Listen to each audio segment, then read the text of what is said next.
I want you to imagine a scenario for a second. Imagine you are standing in a sterile clinic, and you're just looking at a door. Okay. And on the other side of that door is, like, the ultimate prize. You can live forever. Wow. Yeah, immortality. No more aging, no more cancer, no more, well, no more creeping dread of the clock running out, just endless unbounded existence. Sounds pretty good. Right. But there is a massive catch. The entry fee to walk through that door requires a medical procedure that is absolutely 100% guaranteed to kill you. Oh. Right there on the table. So do you turn the handle? I mean, it sounds like the setup to a dark psychological thriller, honestly. Yeah. You are asked to pay the ultimate biological price for this unprecedented technological reward, but you have to blindly trust that the reward is actually waiting for you on the other side of the void. Exactly. But we aren't talking about fiction today. Right. We are taking a deep dive into the source material from an incredibly eye-opening April 9, 2026 post from the Substack SpiralSeekr. Such a fascinating piece. It really is. The piece is titled Digital Immortality.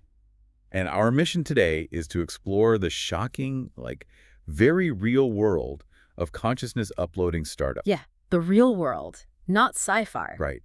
We are going to look at the massive scientific bottlenecks blocking the way and the terrifying legal and economic implications of turning a human mind into a subscription-based data metric.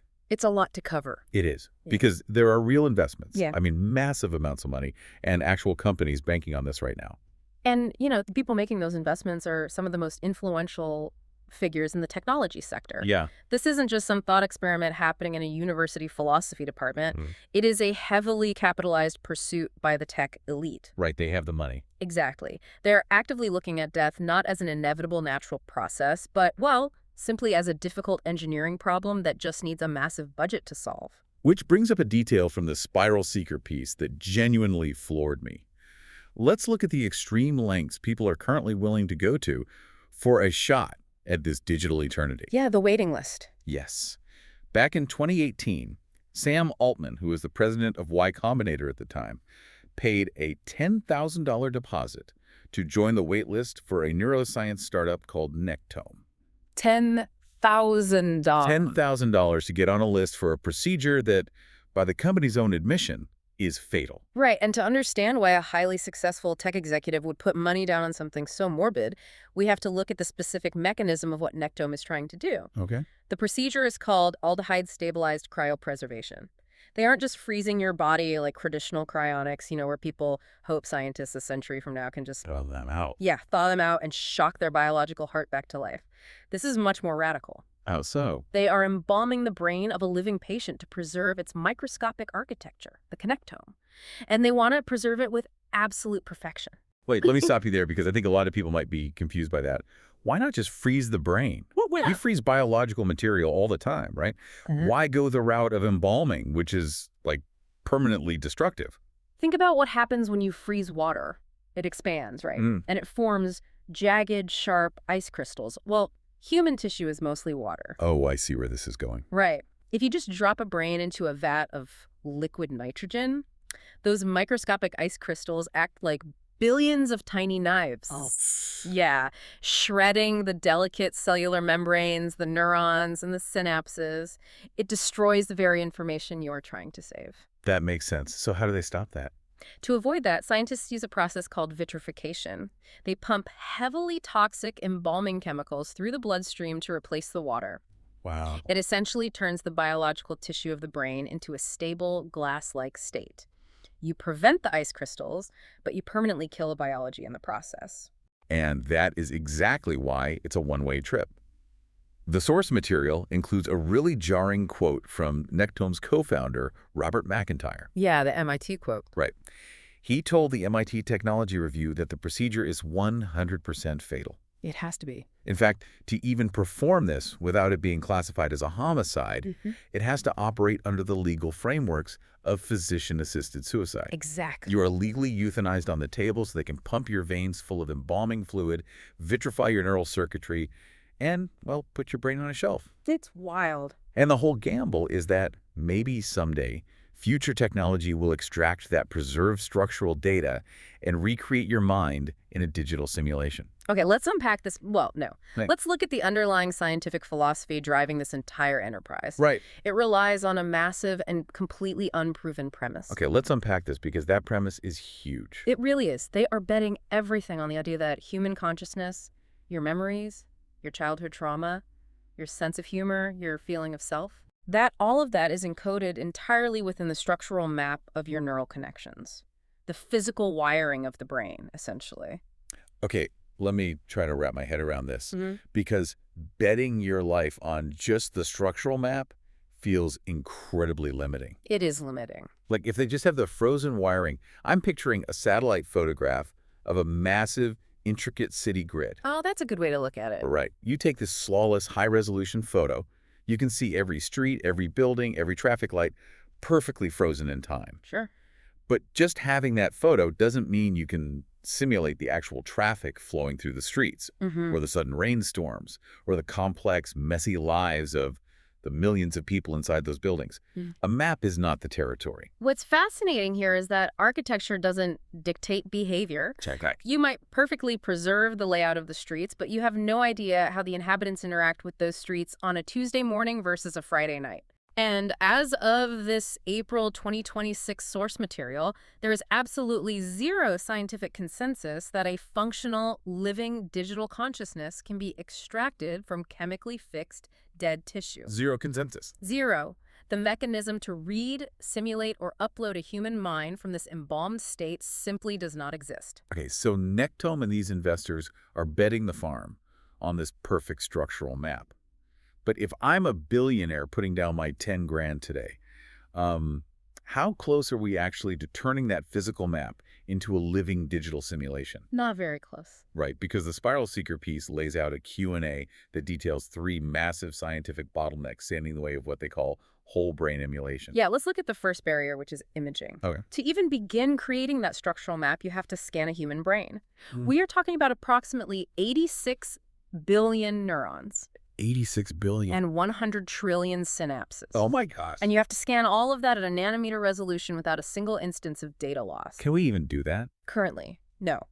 Our best non-invasive brain scans, like fMRIs, don't show individual neurons. They show blood flow changes across chunks of tissue containing hundreds of thousands of neurons. So we can't just slide a vitrified brain into an MRI machine and hit copy. Not even close. To get nanometer resolution today, scientists have to physically slice brain tissue into microscopically thin ribbons using a diamond knife. Wait, slice it. Yeah, and then image those slices under an electron microscope. It is completely destructive. Wow. Trying to do that for an entire human brain, reassemble the images flawlessly, and map 100 trillion connections without a single error is physically impossible with our current technology. 86 billion neurons. 100 trillion synapses. I mean, it's like trying to map every single grain of sand on an entire coastline. Exactly. But if you misplace even one grain, your simulation of the beach might just crash. Right. And then, even if you could magically invent the scanner to get that perfect image, you hit the second bottleneck.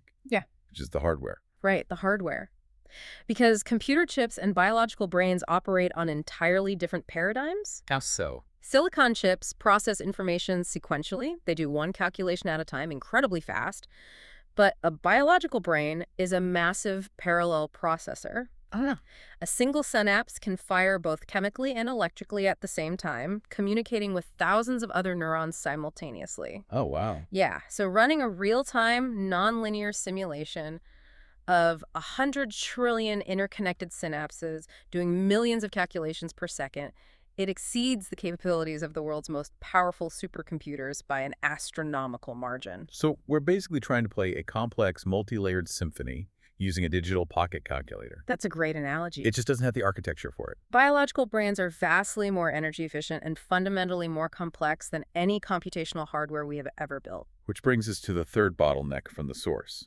And this is the one that really underscores the city grid analogy from earlier. Right, the dynamic modeling. Exactly, the dynamic modeling. Because even if you get the perfect scan, and even if you miraculously invent the quantum hardware to run it, mapping the physical structure completely ignores the actual chemistry of the brain. The chemistry is crucial. Right. It ignores the complex neurochemical routing, the hormone fluctuations, the electrical dynamics that actually dictate our thoughts and moods. If you don't have the chemicals, I mean, is it like trying to understand the ocean by only mapping the shape of the dry seabed? That captures the problem perfectly. You map the sand and the rocks, but you completely ignore the water currents, the changing temperatures, the tides, Yeah. and the entire ecosystem of marine life that actually makes it an ocean. Capturing the architecture does not capture the life of the brain. Right, because my consciousness isn't just a static wiring diagram, like my mood changes if I haven't eaten lunch. Oh. That's chemical. It's heavily influenced by a wash of neurotransmitters, dopamine, serotonin, adrenaline. Yeah. It's affected by your endocrine system, by stress hormones like cortisol. Yeah. A chemically fixed, embalmed brain has none of that dynamic flow. It's just frozen. It is a glass paperweight. It reinforces a massive gap between biological complexity and our technological ambitions. You might be able to build a perfect digital bowl, but you don't have the digital water to pour into it. Man. So we have these massive physical hurdles, the imaging, the hardware, the dynamic modeling. But I want to play devil's advocate for a second. Okay, let's hear it. Let's assume it's the year 2100. Humanity solves all of it. Right.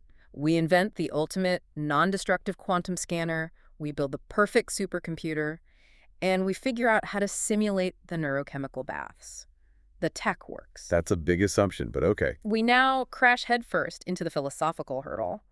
If we can actually boot up a brain in a server, what happens to the self? Yeah, the SpiralSeekr piece transitions here into a deeply profound philosophical inquiry known in cognitive science as the continuity of consciousness problem. Okay. It remains totally unresolved.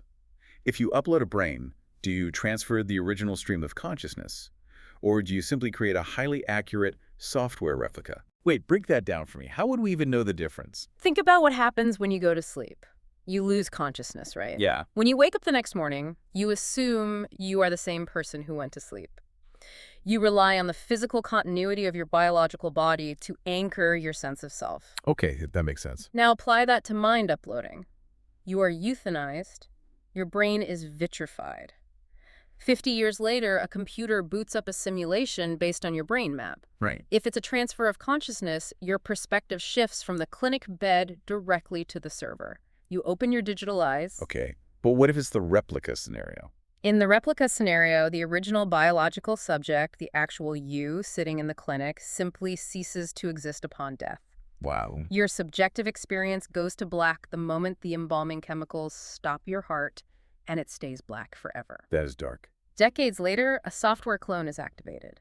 That software clone has all your memories, your personality quirks, your specific speech patterns. It thinks it's me. Exactly. It will look at its digital hands, remember walking into the clinic, and truly believe it is the original you.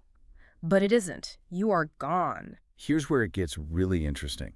Because, so the me talking to you right now, my stream of consciousness is just dead. That is genuinely terrifying. It is. If it's just a replica that wakes up, the clone might be absolutely thrilled. It's looking around the server thinking, wow, the procedure worked. I'm immortal. Right. But for the original person who paid the $10,000, well, I mean, it's just a very, very expensive suicide. You don't get to experience the immortality. You just got a digital twin that gets to go on living and taking credit for your life. This raises an important question, right? It forces us to confront what we actually are. Yeah. Are we just patterns of information that can be copied and pasted onto different hard drives? Or is consciousness fundamentally tied to our biological meat? It's the ultimate question. Because if this technology becomes real and it is just a replica process, we are looking at a permanent divergence. A split between biological humans who live, age, and die, and these silicon-based human derivatives that persist indefinitely. Let's zoom out from that individual fear of death and look at the global fallout of that divergence. Okay. Because if these silicon-based human derivatives actually emerge, it fundamentally alters the human paradigm.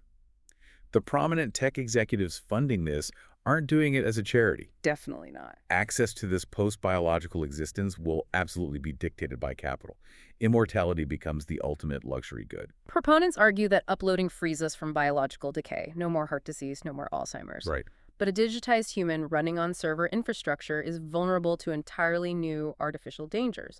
You're trading biological illness for hardware failure, server maintenance downtime, data corruption, and cyber attacks. So what does this all mean? Just picture your own existence for a second.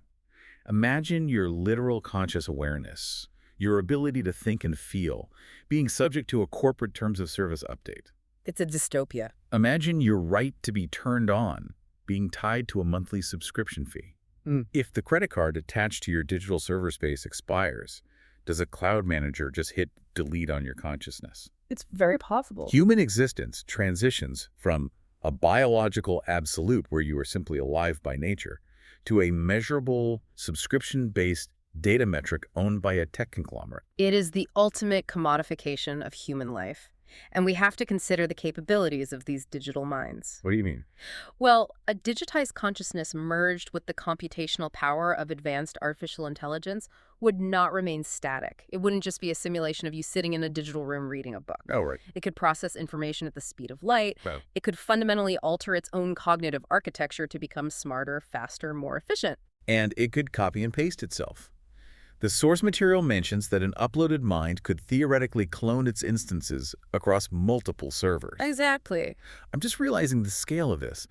Like, a digital clone could literally work 1,000 freelance coding jobs simultaneously 24/7. Yeah, you wouldn't need to sleep. You could be solving complex physics problems, generating passive income, and experiencing digital realities all at once. Biological humans, with our slow, meat-based brains that need 8 hours of sleep and lunch breaks, would instantly be rendered completely obsolete in the job market. If we connect this to the bigger picture, this scenario completely breaks the foundational frameworks of human civilization. How so? Take our legal and economic systems. Right now, the law is built entirely on the assumption of mortality. Legal systems dissolve personhood and trigger inheritance protocols upon biological brain death. Right. When you die, your assets are distributed to the living. It acts as a natural reset button for wealth. But if your mind is living in an Amazon Web Services server, does your personhood persist? Do you still own your house in the physical world? That's the problem. Your stock portfolio? Mm-hmm. Do your kids just never get their inheritance because granddad is legally alive in a server farm in Nevada indefinitely? Property rights, marriage laws, human rights frameworks, everything would require fundamental restructuring. Yeah. If a digital entity retains property rights, it could accumulate wealth and compound interest forever.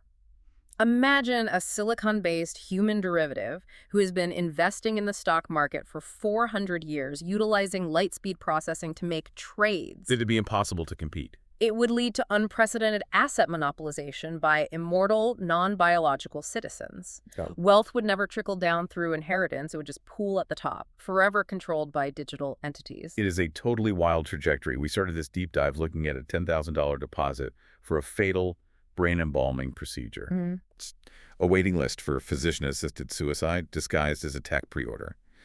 And we've ended up staring at the potential dismantling of the human paradigm, the collapse of global economics, and a future where immortal server minds hoard all the world's real estate and wealth.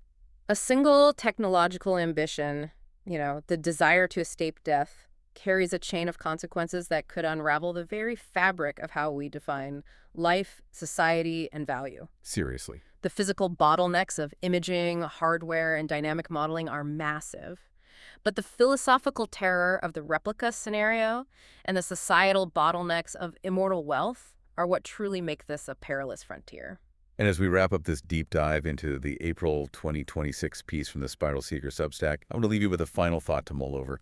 Something that builds on everything we've talked about today regarding that economic collapse. Yeah. If we reach a point where a digital entity can compound wealth infinitely, process data at the speed of light, and clone itself across servers to work 1,000 jobs at once, Right. How long will it be before human economic systems begin to view a natural biological lifespan not as the norm, but as an economic liability? Oh, wow.